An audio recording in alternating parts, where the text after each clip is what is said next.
Evangelio de Mateo, capítulo 17, versos 14 al 20. Dice así: cuando llegaron al gentío, vino a él un hombre que se arrodilló delante de él diciendo: Señor, ten misericordia de mi hijo, que es lunático y padece muchísimo, porque muchas veces cae en el fuego y muchas veces en el agua.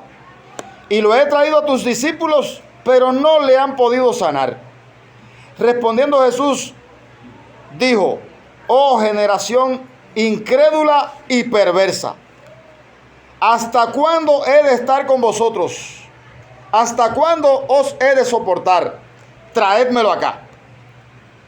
Y reprendió Jesús al demonio, el cual salió del muchacho, y éste quedó sano desde aquella hora. Viniendo entonces los discípulos a Jesús aparte, dijeron: ¿por qué nosotros no pudimos echarlo fuera? Jesús le dijo: por vuestra poca fe. Porque de cierto os digo que si tuviereis fe como un grano de mostaza, diréis a este monte: pásate de aquí allá, y se pasará, y nada os será imposible. Bien, les invito a orar. Padre, alabamos tu nombre en esta mañana. Te damos gracias, Señor, por la bendición de este día precioso que nos regalas. Y muchas gracias por el ambiente espiritual que reina en este recinto, en esta asamblea, Señor, en esta reunión de tu pueblo. Gracias por tu presencia y por el testimonio de tu Espíritu que confirma nuestro espíritu, Señor, de la bendición que tenemos en Cristo Jesús. Señor, ¿quién podrá ser capaz de anunciar tu consejo? Somos instrumento en tus manos que necesitamos tu auxilio para dar a conocer tu verdad. Reconocemos, Señor, nuestra impotencia y pedimos tu auxilio, Señor, para que por medio de él tu palabra pueda iluminar nuestros corazones, podamos asimilarla y forme parte de nuestro estilo de vida, Señor. Como dice mi hermana, yo quiero vivir tu palabra. No quiero ser un oidor olvidadizo, yo quiero ser un hacedor de tu palabra. Yo quiero caminar contigo, Señor. Y es imperativo que tu Santo Espíritu esté revelando la verdad, esté mostrándonos el camino, esté inquietando nuestros corazones, Señor. Por lo que pedimos en esta mañana la asistencia para el mensajero, para el mensaje y para tu pueblo que escucha, Señor. Haznos bien por medio de tu palabra. En el nombre de Cristo Jesús. Amén. Pueden sentarse, hermanos.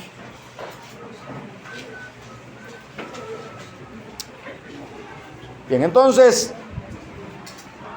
les decía que vamos a compartir el tema fe como un grano de mostaza.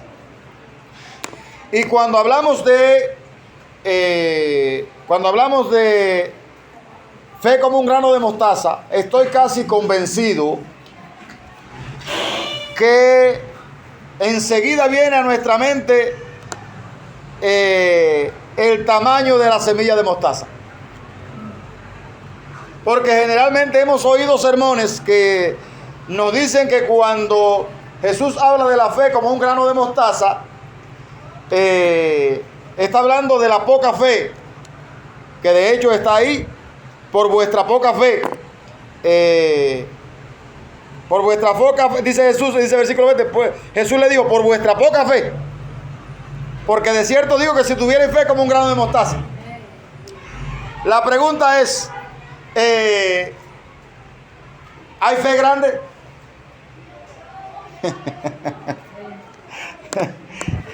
¿O hay un Dios grande en el que se puede creer?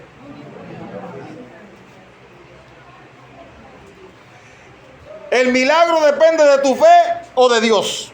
Las cosas son posibles para la fe o para el Dios que actúa. Hay un dilema, y de hecho este pasaje bíblico se ha usado para los movimientos modernos para hablar de la fe positiva y de la necesidad de tener fe para que Dios obre. Pues hubo lugares donde es verdad que la Biblia dice que Cristo no hizo mayores cosas por la incredulidad de las personas, pero hubo momentos en que Cristo hizo maravillas aun cuando la gente no creía. ¿Usted se imagina un lugar donde hubiera más incredulidad que allá donde subió Elías cuando el Señor lo mandó al monte, que dice que Jezabel había limpiado al pueblo de Israel de los siervos de Dios, y el único que quedaba medio visible era Elías. Fíjense que cuando el Señor se le aparece a Elías, Elías dice, solo yo he quedado y me buscan para quitarme la vida. Y solamente estaba Elías como representante del pueblo de Dios. Estaba un pueblo que dice la Biblia que no hallaba, estaba claudicando entre dos pensamientos. Elías le dice, los reta, le dice, ¿hasta cuándo ustedes van a claudicar entre dos pensamientos? Si Jehová es Dios, síganle, y si Baal, váyanse detrás de él. Dice que el pueblo no respondió palabra. Y habían 450 profetas de Baal, más 400 de Acera, más 2 reyes que no creían ni en su madre. Si había un lugar donde Dios no iba a hacer milagro por la incredulidad, era ahí. Sin embargo, lo hizo. Cuando usted lee la historia, usted se da cuenta de que Dios no está limitado para llevar a cabo su obra. Porque al final, nada es imposible ¿para quién? Para Dios, no para usted. Entonces, ¿por qué Jesús le reprocha? Cuando usted lee aquí el pasaje bíblico, se da cuenta de que hay una persona que le trae a los discípulos. Dice la Biblia, cuando llegaron al gentío, vino a él un hombre que se arrodilló delante de él. Y este hombre viene en una actitud reverente, dice que se arrodilló delante de él diciendo, Señor, ten misericordia de mi hijo, que es lunático y padece muchísimo, porque muchas veces cae en el fuego y muchas veces en el agua. Y este hombre viene con una situación donde está el Señor. Y dice más este hombre, y lo he traído a tus discípulos, pero no le han podido sanar.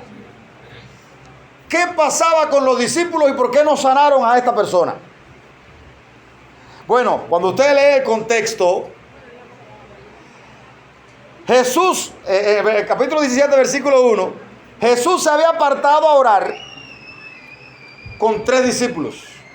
Es decir, cuando el hombre le trae a este lunático, ¿a quién se lo trajo? A 9. Porque los otros 3 estaban con él en el monte de la transfiguración. ¿Usted imagina la conversación que tendrían aquellos 9 discípulos? ¿Por qué razón Jesús tiene que llevarse a Pedro, a Santiago y a Juan para allá arriba y dejarnos a nosotros aquí abajo?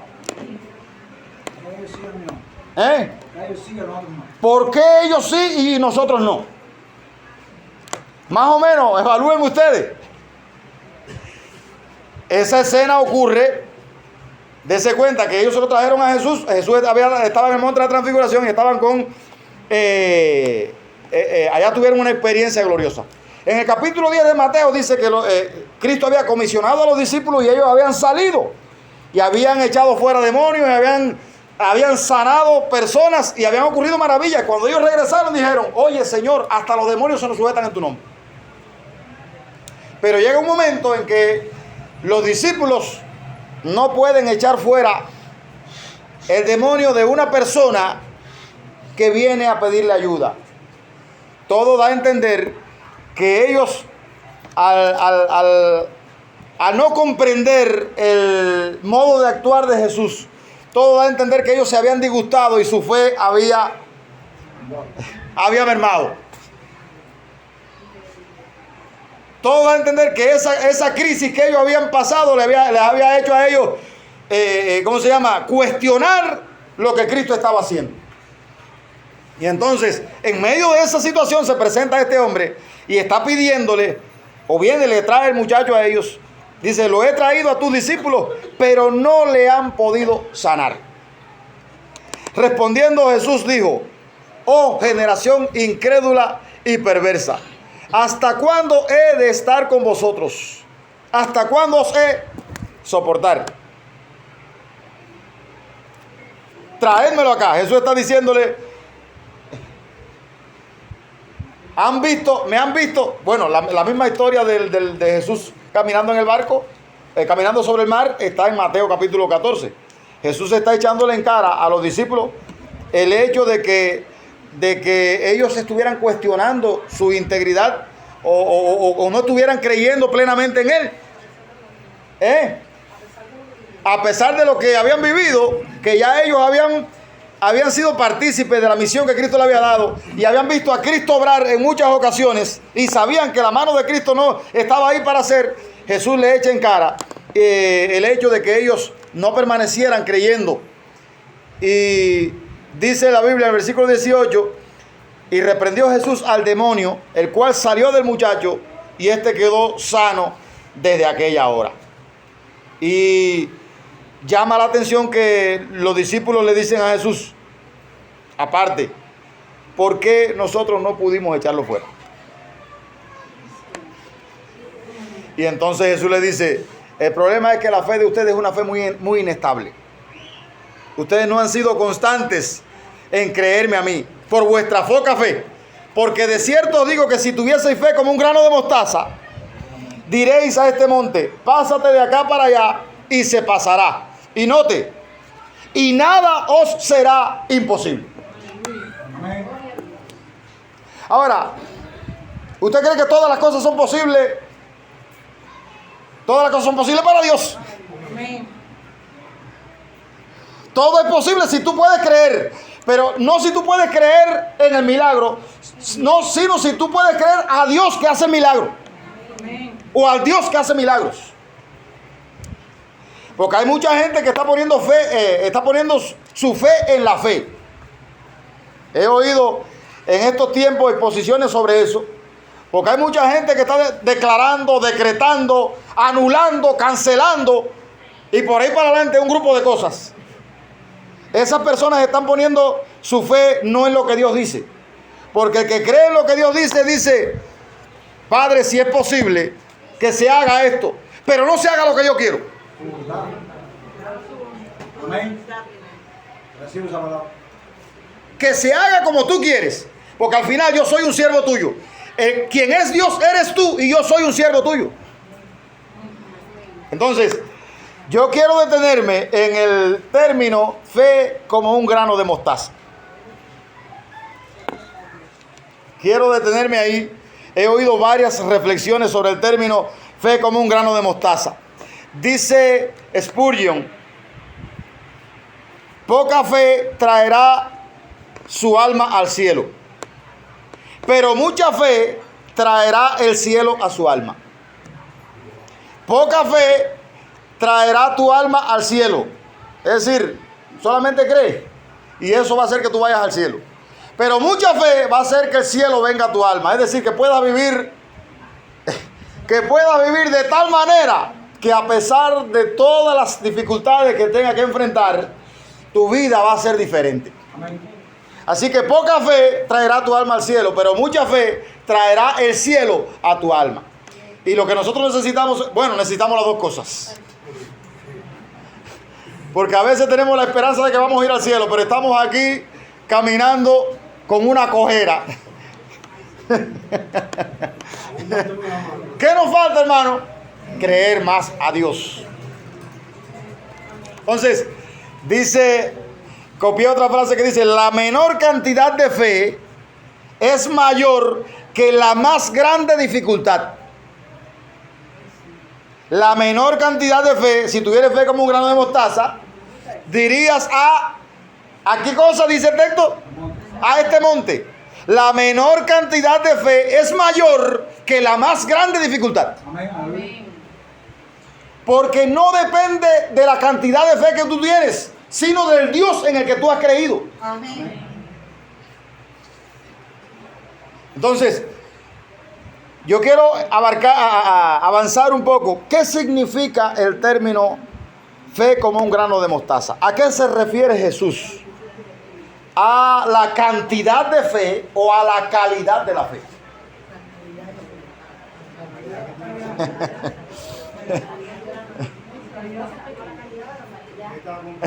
A Mauri quiere decir algo.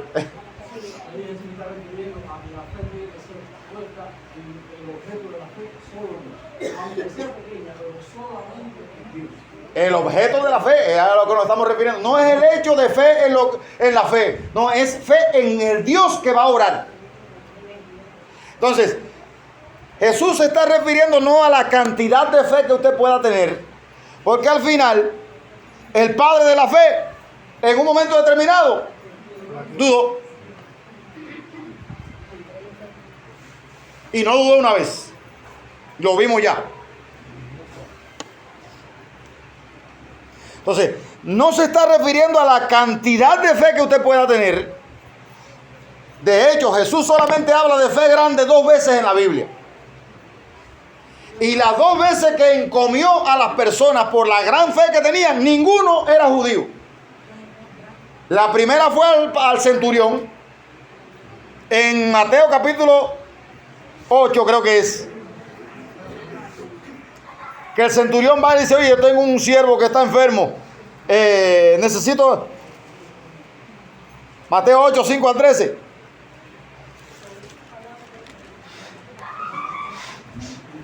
Entrando Jesús en Capernaum, vino a él un centurión rogándole y diciendo, Señor, mi criado está postrado en casa, paralítico, gravemente atormentado. Jesús dijo, yo iré y le sanaré. Respondió el centurión y dijo, Señor, no soy digno que entre bajo mi techo. Solamente di la palabra. Aleluya. Ay, mamá, qué clase de fe. No hace falta que tú vayas. Da la orden. Hermano. Alabado sea el Señor. No, usted va a ver lo que Jesús dice de este hombre. Jesús encomia la fe de 2 personas en la Biblia. De hecho, al pueblo de Israel, usted se va a dar cuenta ahorita que él le echó candela. Dice, ay de ti, Sidón, ay de ti, Betsaida, ay de ti, Corazín, porque si en ti hubiesen sido hechos los milagros, si en esos lugares hubiesen sido hechos los milagros que se han hecho en ti, hace tiempo que se hubiesen arrepentido.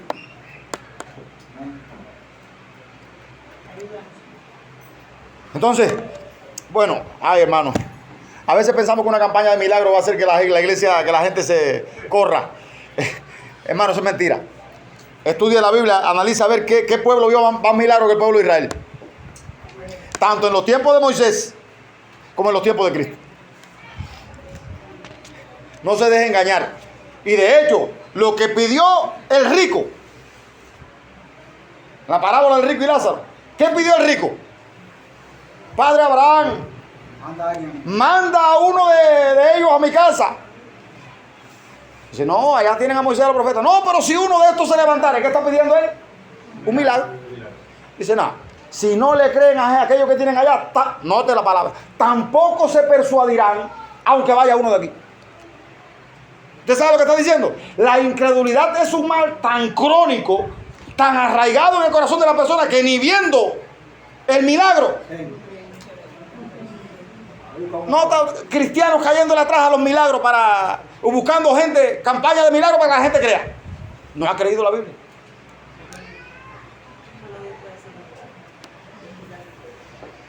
Y no estoy en contra de la campaña de milagros.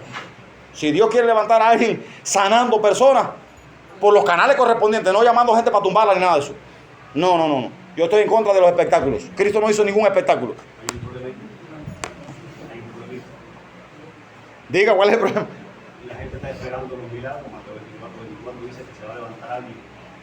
Sí, que va a ser grande el milagro de todo. Y va a engañar. Dice Tesalonicense, el hombre de pecado, el hijo de perdición, dice que Dios lo envía con un poder engañoso para que engañe a todos los que no creyeron a la verdad, sino que se complacieron en justicia. Entonces, el hacer milagro no es un pasaporte para el cielo, ni es evidencia de que una persona sea un siervo de Dios. La mula, Dios habló por medio de la mula y la mula era la mula. Entonces, este centurión, volvemos a se me fue la página por página, capítulo 8. Note, entonces el centurión le dice, no hace falta que tú vayas, Señor.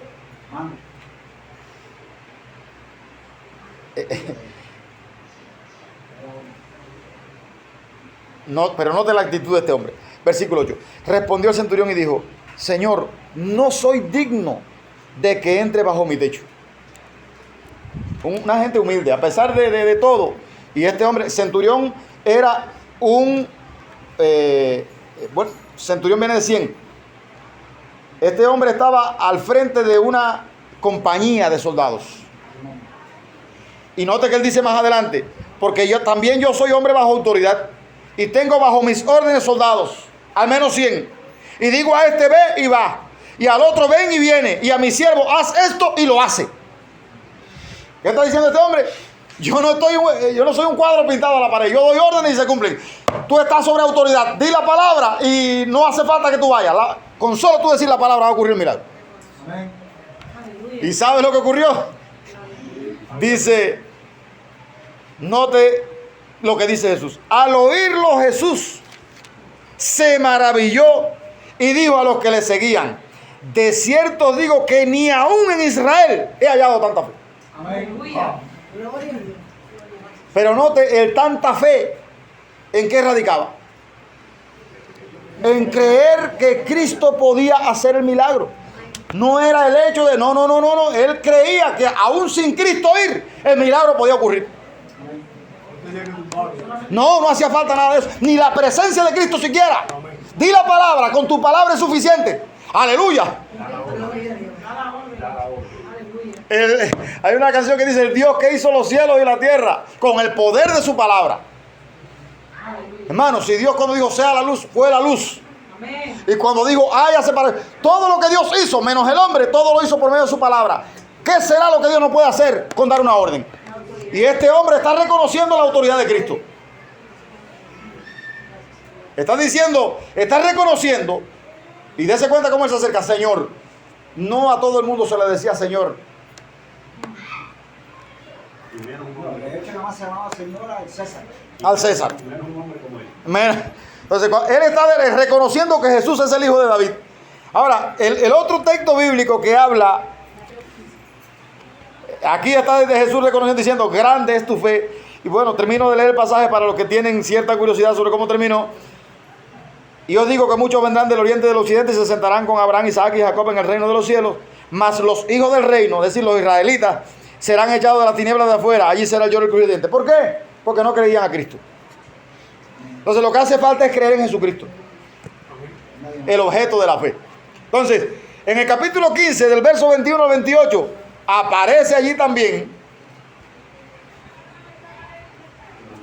la otra vez que Jesús reconoce una fe grande. Y vamos a ver el contexto.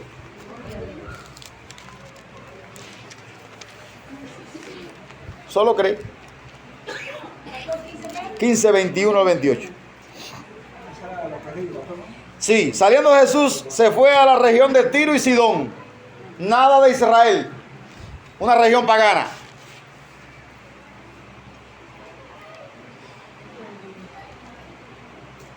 Y he aquí una mujer cananea que había salido de aquella región clamaba diciéndole: Señor, hijo de David. Note que estas personas están reconociendo en Jesús una dignidad. No, y ahí están reconociendo como el Mesías prometido. Cuando dice hijo de David, te está diciendo: este era el que había de venir. Jesús, oh Señor, hijo de David, ten misericordia de mí. Mi hija es gravemente atormentada por un demonio. Pero Jesús no le respondió palabra. Qué indolente.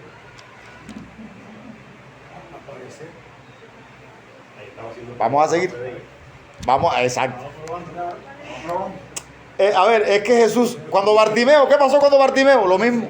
Bartimeo daba voces a la orilla del camino y Jesús se hacía el sueco. Y no es que se hacía el sueco, los discípulos decían: oye, cállate la boca, tú no te das cuenta que el Señor no te quiere atender. Dice, pero él clamaba a voces más grandes, a más alta voz. Es decir, no importa que la gente, yo voy a seguir detrás de él porque yo tengo esperanza. Esperando mi milagro estoy, como dice la canción. Tengo fe, esperando mi milagro estoy. Amén. Y yo voy a perseverar ahí hasta que, como dijo Job, aunque él me mate, en él esperaré. Amén. Y ahí vamos a ver a qué se refiere Jesús cuando habla de la fe como grano de mostaza. Que no es necesariamente el tamaño. Ahorita vamos a ver las cualidades del grano de mostaza. Jesús no le respondió palabra. Entonces, acercándose a sus discípulos, le rogaron diciendo: despídela, ya no la haga sufrir más. Hasta los discípulos estaban medio que, hasta ellos, digo, si no la quiere atender, ¿para qué? Pobrecita, ya, despídela. Yo creo que hasta los discípulos habían perdido la fe ahí. Porque ellos no eran los canales para traer las personas a Cristo. ¿Qué debían haber hecho ellos? Señor, por favor, ten misericordia. A ver, a Ramiro, usted que ha estado al frente de una... ¿Cuál debe ser el deber de nosotros como siervos de Dios? ¿No es conducir las almas a los pies de Cristo? Por favor, Señor, atiéndela. Pero no te estos discípulos, para mí que hasta ellos habían perdido, despídela, pues da voces tras nosotros. Él respondiendo dijo, no soy enviado, sino a las ovejas perdidas de la casa de Israel. Es decir, mi ministerio está enfocado en la nación de Israel. Entonces ella vino y se postró ante él diciendo, Señor, socórreme. Aleluya. Respondiendo él dijo, no está bien, yo no vine, mi misión primaria es con el pueblo de Israel. No he venido. No está bien tomar el pan de los hijos y echarlo a los perrillos. Es decir, no está bien. Si yo he venido para el pueblo de Israel, no está bien atenderte a ti. Porque tú no perteneces al pueblo de Israel. Tú no tienes derecho a lo que me estás pidiendo. Y ella dijo, sí, Señor. Ay, mamá. Aleluya. Sí, Señor. Pero aún los perrillos comen de las migajas que caen de la mesa de sus amos. Ay, mamá. Está bien, Señor. Yo sé que yo no tengo ningún derecho. El derecho es para los judíos. Y yo no quiero ni ver lo que ellos han hecho contigo, pero yo quiero tener parte. Aleluya. Yo necesito de ti. Amén. Aleluya. Sí, Señor, eso es. Pero tú no te has dado cuenta que los perrillos están esperando que aún el hueso, aunque le tiren, aunque sea el hueso, se lo tiren para ellos alimentarse. Y note lo que dice Jesús de esta mujer. Entonces respondiendo Jesús dijo, oh mujer, ¿en qué sentido esta mujer mostró una fe grande? Fue una fe perseverante. Aleluya. Ella mantuvo a Cristo en la mira y hasta que no lo atendió, no desistió. Y esa es una de las características de la mostaza, de la semilla de mostaza. Ahorita vamos a verlo. Ahora vamos a entrar en la fe como un grano de mostaza. Fíjense, las dos veces que aparece en la Biblia, fe grande o grande es tu fe, las dos veces tienen que ver con personas que no pertenecían al pueblo de Dios, que pusieron la mirada en Cristo como el rey que podía resolver su problema y se mantuvieron confiando hasta que Cristo resolvió su problema. No es el hecho de que la fe se pueda medir. Aún sin ser seguidores. Aún sin ser seguidores del pueblo. Entonces, sencillamente creyeron a Jesucristo. Y note lo que dice Jesús de esta mujer.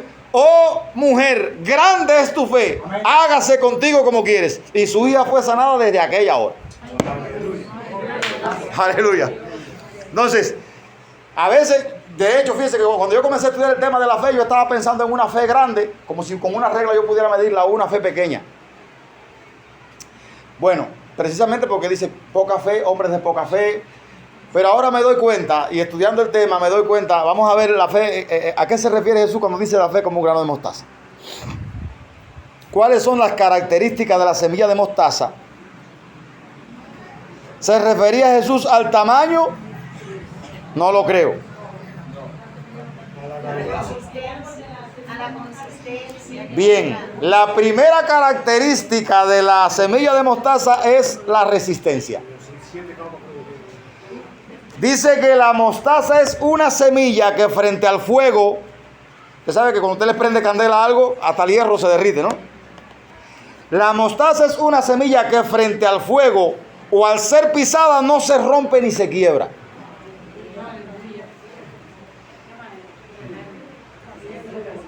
Como dice Pedro que nuestra fe, el oro, aunque perecedero se prueba, nuestra fe pasa por el fuego.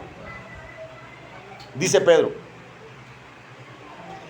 Nuestra fe pasa por el fuego. ¿Y cuándo es el fuego? Precisamente cuando vemos como que Dios se ha negado. Las cosas cada día se tornan más críticas en nuestra Cuba y vemos como que Dios se ha negado a resolver el problema de Cuba. ¿A dónde iremos a parar? Dijo Marco Antonio Solís. Y mucha gente dice, ¿a dónde iremos a parar? Nada, no vamos a parar más lejos que lo que Dios determine que va a ser. Aquí mismo, mira. Una fe, una fe. Si usted cree en Dios, usted va a descansar en eso. No vamos a parar más lejos que donde Dios diga que vamos a parar. Y no se mande a correr. No vaya a ser que le vaya a pasar como Abraham, que dejó la tierra prometida para ir a buscar bonanza y allá tuvo que echar mentiras y luego regresar a su tierra. O decir mentira, no me gusta la palabra ya. Ajá. Bueno. La mostaza es una semilla que frente al fuego o al ser pisada no se rompe ni se quiebra.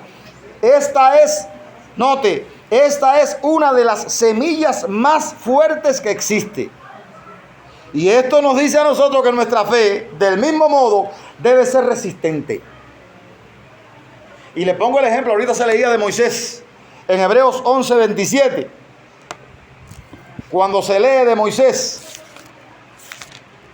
es que usted ve en la Biblia, los hombres de fe fueron personas que resistieron. Dice Hebreos 11:27. Bueno, vamos a leer. Por la fe dejó Egipto, no temiendo la ira del rey.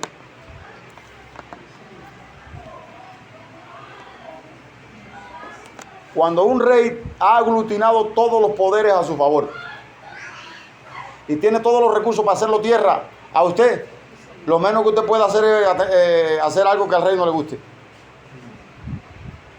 El que tiene oído para oír, que oiga. Y Moisés retó al faraón. ¿En qué sentido? ¿Que Moisés era un guapetón? No, Moisés era un siervo de Dios que creyó a Dios. Dice que no temió la ira del faraón. Y note por qué. Da la razón ahí el versículo 27. ¿Por qué lo hizo? Versículo 27, la última parte. Se sostuvo como viendo al invisible. ¿Usted sabe lo que está diciendo? Aleluya. ¿Qué fuerza hacía que Moisés pudiera tomar las decisiones que tomó? Yo sé que yo no puedo ver a Dios, pero Dios es real y Él no puede mentir. Él va a cumplir todo lo que ha prometido. Y eso lo sostuvo a él de tal manera que él no tuvo ningún temor en hacer lo que iba a hacer.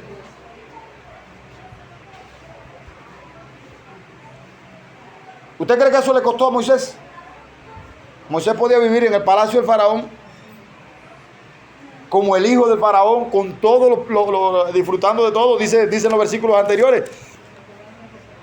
Por la fe Moisés, hecho ya grande, rehusó llamarse hijo de la hija de faraón, escogiendo antes ser maltratado con el pueblo de Dios que gozar de los deleites temporales del pecado, teniendo por mayores riquezas el vituperio de Cristo que los tesoros de los egipcios, porque tenía puesta la mirada en el galardón. Moisés escogió, ahí lo dice, Moisés escogió ser maltratado, decidió ser maltratado con el pueblo de Dios. Entonces, cuando él ve que el faraón, la primera vez que va el faraón se niega, allá va y le dice, Señor se negó. Dice, no te preocupes, yo voy a hacer la obra mía. Y así le mandó 9 plagas al faraón. Y a la 10ª plaga le dice, no, esta va a ser la gota, la tesis del faraón va a ser esta. El doctorado, para acabar con él. Y bueno, usted conoce la historia de ahí en adelante. Entonces, ¿qué se dice? Por ejemplo, Job. Usted ve que Job dice esta frase, no recuerdo ahora mismo dónde está el texto bíblico. Aunque él me matare, en él esperaré. Si alguien puede ayudarme con un teléfono inteligente o con una Biblia de concordancia. ¿Qué sostenía a Job en medio de todo lo que le tocó vivir? Su fe en Dios. Yo sé que mi Redentor vive, dijo él. Entonces, cuando se habla de la fe como un grano de mostaza, no se está refiriendo al tamaño, sino a la resistencia que debe tener la persona que ejerce fe en Dios. Hoy queremos usar la fe como un medio de cambio para que Dios complazca todos los antojos de las personas. No, tú no estás sano porque tú no tienes fe. Sí, señor. Tú estás arrastrando eso porque, bueno, vaya a ver que no le pase como los amigos de Job. Una de las cosas que yo veo, de las buenas, grandes cosas que he aprendido en el estudio del libro de Job, al final Job tuvo que orar por sus amigos. Ahora vamos allá. Al final Job tuvo que orar por sus amigos. ¿Usted sabe por qué? Porque el mismo Dios consideró, dice, porque no han hablado de mí los rectos como tú. ¿Y sabe cómo Job consideró a sus amigos? Ustedes son médicos nulos. Si ustedes fueran sabios, se callarían la boca. ¿Para qué ustedes hablan tanto? Porque ellos estuvieron... Ustedes notan las intervenciones de ellos, y ellos en todo momento están tratando de ver en qué lado fue que Job falló. Porque la tendencia de nosotros, cuando alguien cae en desgracia, ¿cuál es? Algo está haciendo mal. Dios le está ajustando el cordel. Tenga cuidado. Tenga cuidado.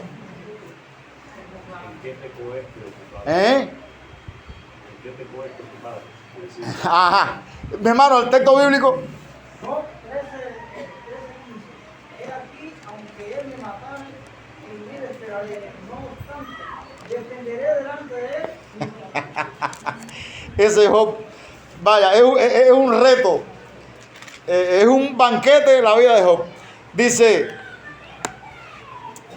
Job 13:3. Escuchadme y hablaré yo, y que venga después lo que me viniere. ¿Por qué quitaré yo mi carne con mis dientes y tomaré mi vida en mi mano? He aquí que aunque él me matare, en él esperaré. No obstante, defenderé delante de él mis caminos. Y él mismo será mi salvación, porque no entrará en su presencia el impío. Él sabía cómo había andado. Amén. Entonces, a veces queremos usar la fe como una moneda de cambio para que Dios satisfaga todos nuestros caprichos. No es así, hermano. Cuando usted lee el libro de Hebreos, usted se da cuenta de que muchas personas lograron grandes proezas por medio de la fe, pero otros fueron decapitados. Leemos el libro de Hebreos, capítulo 11, versículo 32. ¿Qué más digo? Porque el tiempo me faltaría contando de Gedeón, de Barak, de Sansón, de Jefté, de David, así como de Samuel y de los profetas, que por fe conquistaron reinos, hicieron justicia, alcanzaron promesas, taparon boca de leones, apagaron fuegos impetuosos, evitaron filo de espada, sacaron fuerza de la debilidad, se hicieron fuertes en batalla, pusieron en fuga ejércitos extranjeros. Las mujeres recibieron sus muertos mediante resurrección, mas otros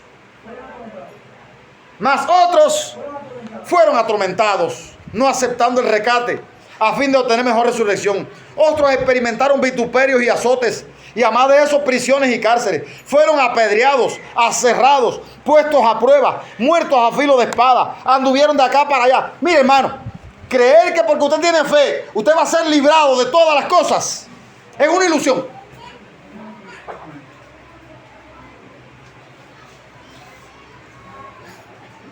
Es una ilusión. Entonces, se necesita que la fe sea como un grano de mostaza, en el sentido de que tiene que ser resistente. Tiene que ser resistente, tiene que perseverar en medio del fuego. La segunda característica de la mostaza o del grano de mostaza es que cuando se siembra crece rápido, según Mateo 13, 30 y 31. La mostaza crece rápido y se convierte en una fuente de bendición para otros. Cuando usted tiene fe en Dios, la gente la ve. Y los mismos que batallaron contra usted queriendo hacerle daño, van a terminar abrazando la fe que usted tiene, o el Dios en el cual usted ha creído. Amén. Y no recuerdo la historia de qué mártir estaba oyendo, que el soldado lo llevaba hacia el instrumento que le cortaba la cabeza, hacia la guillotina. No recuerdo si fue Pablo. Y el soldado ya había dado testimonio, ya creía, por la fe de Pablo ya el soldado creía. Y cuando le dan la orden al soldado, ya te llevaba 8 horas de guardia con el culpable, y lo iba a matar. Y el soldado estaba un tanto entristecido. Y creo que le dice: ¿por qué estás triste? Si al final yo voy a pasar a vivir con el Señor. No te entristezcas. Lo que sí necesito es que des un golpe certero. no te tiemble la mano, deja caer la guillotina, que no te tiemble la mano, que yo voy a pasar a estar directamente con el Señor. Hermano, yo leí esa historia y digo, Dios mío, pero eso es fe. Saber que Cristo ha dicho que fue a prepararnos un lugar para que donde Él está, nosotros también podamos estar. Hay quien está llorando porque está enfermo y tiene un cáncer terminal que está acabando con él. Pero Pablo dijo, para mí el morir es Cristo. El vivir es Cristo, disculpen. Para mí el vivir es Cristo y si muero gano. Yo quisiera partir y estar con Cristo, que para mí es mucho mejor. Y eso es fe. Eso es fe, hermano. Eso es vivir por la fe. Entonces, hay personas que se han convertido. ¿Qué dijo el soldado romano cuando Cristo entregó el Espíritu, que tembló y el cielo se nubló? ¿Qué dijo el soldado romano? Verdaderamente este era el Hijo de Dios. Imagino que ese se convirtió ahí mismo, porque ahí estaba reconociéndola. Entonces, la fe nuestra va a hacer que muchas personas, cuando vean a Dios obrando a nuestro favor, terminen convirtiéndose. ¿Qué pasó con Nabucodonosor y Daniel? Los que servían en el palacio con Daniel ven que Daniel está orando y estaban buscando alguna manera de inculparlo, pero Daniel era una gente tan íntegra que no había manera de colársele. Entonces ven que Daniel fue a orar, iba a orar 3 veces al día y van donde está el rey y le dice, oye, tenemos un problema. Ellos no dijeron nada de Daniel. Dijeron, nosotros queremos honrarte a ti como rey. Y queremos, fíjate, si queremos honrarte y ponerte en un pedestal más alto todavía, que queremos que nadie haga ninguna petición a ningún otro Dios que no sea tú. En el marco de este tiempo, que no haya nadie. Y dice el rey, ¿qué problema puede haber con eso? Vamos a firmar el edicto. Si al final a mí yo soy... En Egipto se consideraba, en Babilonia se consideraba que el rey era un dios. No hay ningún problema. Y él firma el edicto. Y cuando Daniel va a orar nuevamente, allá se ponen ellos y me imagino que si tenían su celular le tiraron fotos y lo cogieron como evidencia, como prueba. Le dijeron, oye, hay alguien que no respeta las leyes tuyas. ¿Cómo es eso? Dice, sí, Daniel, el hombre que tú... Ese hombre está ahora orando. Y fíjate que hasta 3 veces al día. Que no mandan a buscar. Pero fíjense, cuando el rey oye la noticia, él se entristece. Dice la Biblia que él se entristeció, porque él sabía quién era Daniel. Pero ya era una orden firmada que no se podía revocar. Y le dice el rey, oye Daniel, me duele muchísimo, pero el rey que se respeta, tiene que respetar la ley. Así que tenemos que proceder contigo. No, rey, no tenga ningún problema. Yo no recuerdo la frase literal de Daniel. Sé que los jóvenes hebreos dijeron, el Dios que puede librarnos, pero Daniel, no recuerdo la frase de él. De Daniel, al final... Dice, vive para siempre. Él dice, oh rey, vive para siempre. Sí, pero ya eso fue... Sé que echan a Daniel en el foso de los leones, y los leones parece que se habían dado una artera, que no es así, mentira, no se habían dado ninguna artera, porque al final cuando tiraron lo que metieron a Daniel, dice que no habían caído al suelo cuando ya lo habían descuartizado los leones. Y el rey dice que se le fue el sueño esa noche y no pudo ni dormir. Y al otro día va tempranito y dice, Daniel, siervo del Dios viviente. A mí me maravilla esa palabra de... Déjeme buscar, hermano. Daniel 6.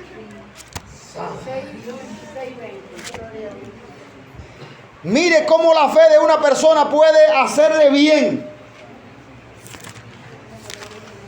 Por eso la mostaza. Hermano, estamos pasados de tiempo ya.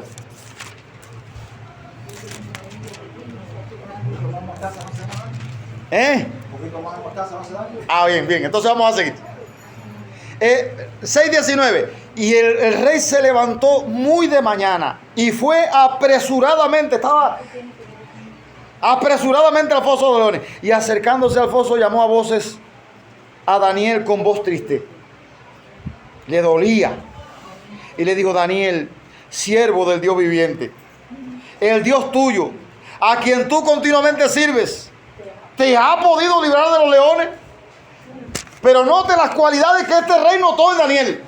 Daniel no tenía una fe endeble, no tenía una fe mediocre. No hay ningún problema. Si es un mes el que tenemos que estar sin orar, yo oro en mi cama. No, Daniel tenía principios.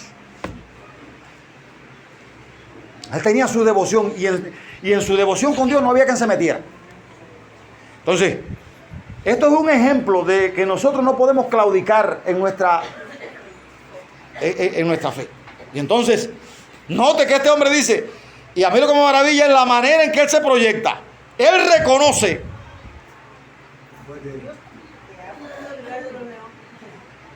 Daniel, siervo del Dios viviente, el Dios tuyo, a quien tú continuamente sirves. Tú no tomas vacaciones. ¿Te ha podido librar de los leones? Entonces Daniel respondió al rey: oh rey, no vive ahora, vive para siempre el rey. Vive para siempre el Dios mío. Mi Dios envió su ángel, el cual cerró la boca de los leones para que no me hiciesen daño, porque ante él fui hallado inocente. Y aún delante de ti, oh rey, yo no he hecho nada malo. Aleluya. Qué integridad, hermano.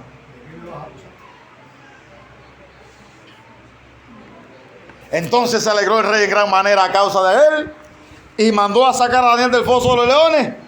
Y fue Daniel sacado del foso y ninguna lesión se halló en él. Porque había Aleluya, porque había confiado en su Dios. Marque esa frase, hermano, no la deje pasar por alto.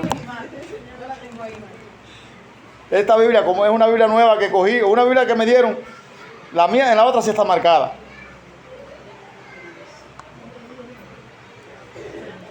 Ahora note cómo la fe de Daniel repercute en el rey. Y dio la orden, el rey, y fueron traídos aquellos hombres que habían acusado a Daniel y fueron echados en el foso de los leones. Ellos, sus hijos y sus mujeres. Y note, y aún no habían llegado al fondo del foso cuando los leones se apoderaron de ellos y quebraron todos sus huesos. Entonces el rey Darío escribió a todos los pueblos. Mire cómo la semilla de mostaza, cómo la fe de ese hombre cobijó a una nación entera. Hermano, lo que pasa con nosotros es que somos tan endebles, nuestra fe es tan endeble.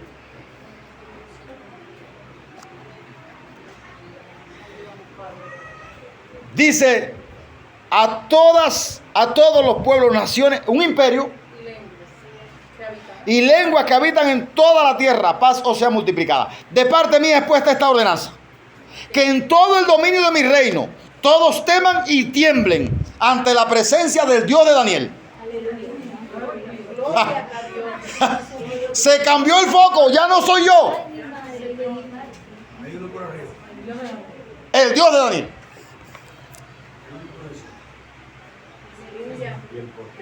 Porque Él es el Dios viviente y permanece por todos los siglos, y su reino no será jamás destruido y su dominio perdurará hasta el fin. Él salva y libra y hace señales y maravillas en el cielo y en la tierra. Él ha librado a Daniel del foso de los leones. Hizo que el rey reconociera. Gloria a Y Dios. no, el rey y su imperio. Hermano, ¿en qué medida tu fe está afectando a la gente que está a tu alrededor? Cuando la gente te ve probado, te ve explotado, o te ve ecuánime. Ve que tu fe es una fe consistente, que puede aguantar la presión, que puede aguantar el fuego, que puede aguantar la crisis, o los cables se te van a tierra apenas entran un poquito de presión. Te pregunto, no me contestes. Evalúala tú. Evalúate tú mismo. Y la última cualidad, bueno, dijimos que la segunda cualidad es que crece rápido y se convierte en una fuente de bendición para todos, hasta las aves del cielo. Dice Mateo capítulo 13 que vienen las aves y hacen nido Es una semilla que es la pequeña, que es la más semilla, la más pequeña de la semilla, se plantó, creció, se hizo el árbol más grande y vinieron las aves del cielo, hicieron un nido. Como la semilla del Se convierte, como la semilla del cilantro. Dice los estudios. Sí, entonces la fe como un grano de mostaza es esa fe que crece y se convierte en una fuente de bendición para otros. Y la última cualidad que anoté de la semilla de mostaza es, note, que es la única semilla en el mundo que no es híbrida. Cuando yo leí esto me quedé perplejo. Es la única semilla en el mundo que no es híbrida, que no se mezcla, dice mi hermana Lady. ¿Qué cosa es ser híbrido? Dice.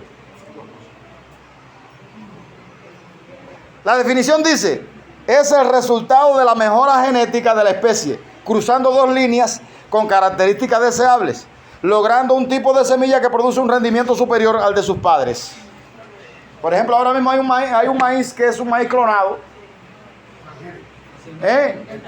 Maíz transgénico, que al grano de aquel maíz eso es una barbaridad. Y se produce en serie, en campos de hectáreas sembradas. Y eso es una maravilla, el maíz transgénico. Entonces el ser humano buscando el plátano burro, ahí lo tiene. Está el plátano macho, que es el plátano legítimo, ¿no? Entonces de ahí sale el plátano burro, el plátano fía, el felipita, el plátano hembrita. Pero el legítimo, no hay como legítimo. El que venía por la dieta en los tiempos cuando era el plátano macho. Porque ese es el que tiene los nutrientes. Todos los otros son inventos. Pero bueno, no vamos a llegar allá. Note, hermano, note. La mostaza es una semilla que no se mezcla con ninguna otra. Aún ni por la manipulación de científicos. Es una semilla genuina, única y sin mezcla. ¿Qué nos dice eso a nosotros?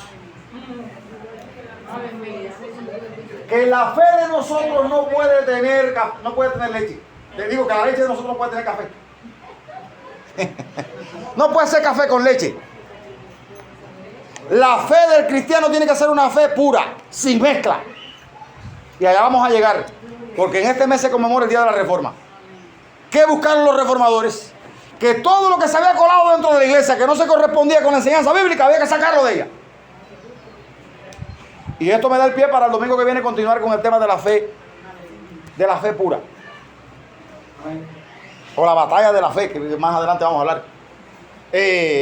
Sobre eso, porque estos hombres que hicieron la reforma fueron guerreros de la fe. A Martín Lutero le dijeron, ¿te retractas o te pegamos candela?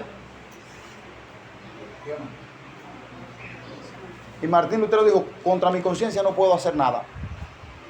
Convénzame con la palabra de Dios. De lo contrario, mi conciencia está cautiva a la palabra de Dios.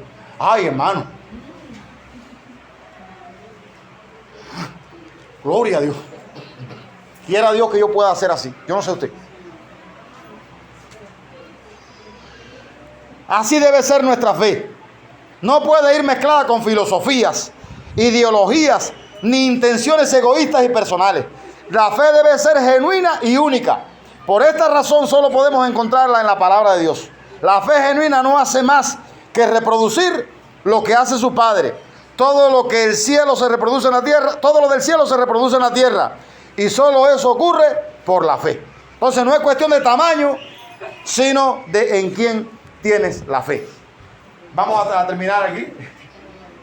Vamos a terminar aquí. El domingo que viene yo le voy a preguntar con mucha cortesía, ¿qué significa tener fe como un grano de mostaza? ¿A qué se refiere Jesús cuando dice que si usted tuviera fe como un grano de mostaza? Vamos a terminar el tiempo acá. Y yo te pregunto, a la joven que nos visita hoy,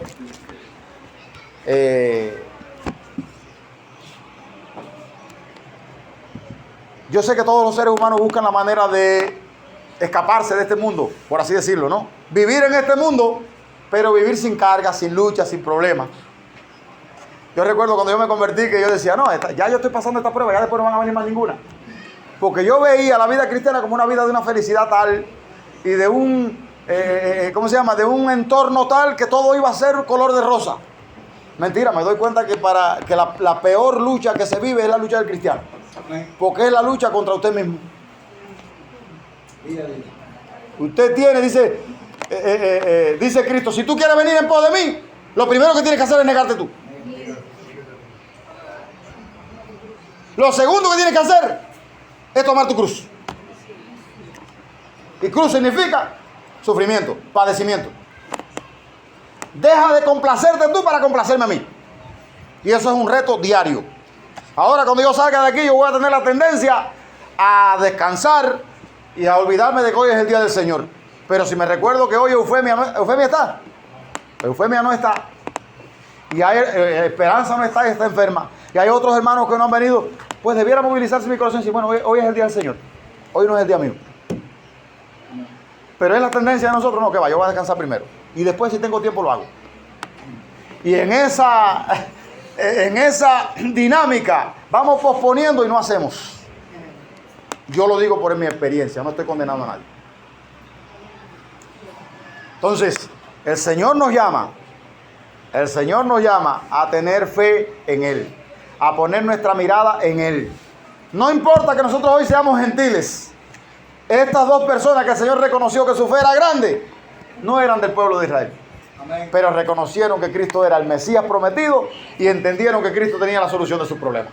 ¿Crees tú que Cristo tiene la solución de tus problemas? Amén. Amén. Ah.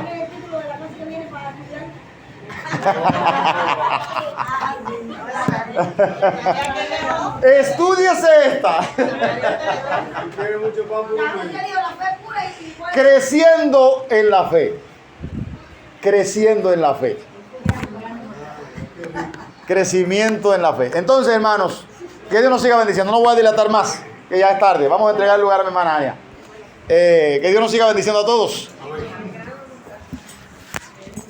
Sin palabras, ¿verdad? ¿Cuánto dan gloria a Dios? Amén.